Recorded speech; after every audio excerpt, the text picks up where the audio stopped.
خوب ببینید، هر زنی بخواهد به خانه شوهرش برود میخواد که بالاخره از خودش یه چیزی نشون بده، یه جهیزیه‌ای نشون بده که من اومدم در خانه شما این مسائل رو آوردم.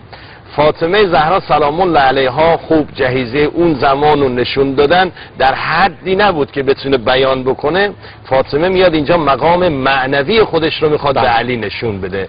میگن این روسری که بر سرداش یه مقداری بالا برد، نور پیشانی فاطمه فضای اتاق رو گرفت. خوب علی علیه السلام هم در مقابل میگن که بیاد به اصطلاح از معنویت خودش هم نشون بده، یه مقدار امامهش رو بالا گرفت. نور پیشانی فاطمه، نور پیشانی علی ابن ابی طالب علیه السلام، نور پیشانی فاطمه رو تحت الشعاع قرار داد. بله. چندین بار این مسئله تکرار شد تا فاطمه میگن روسری از سرش برداشت.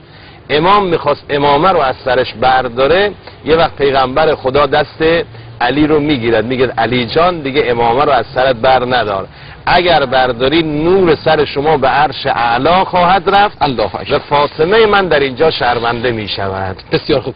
آقا به این خانواده بخشنده و با کرامتی هستند. خانواده‌ای هستند که همه زیبایی ها و همه خوبی ها در این خانواده، در این سلاله خلاصه شده.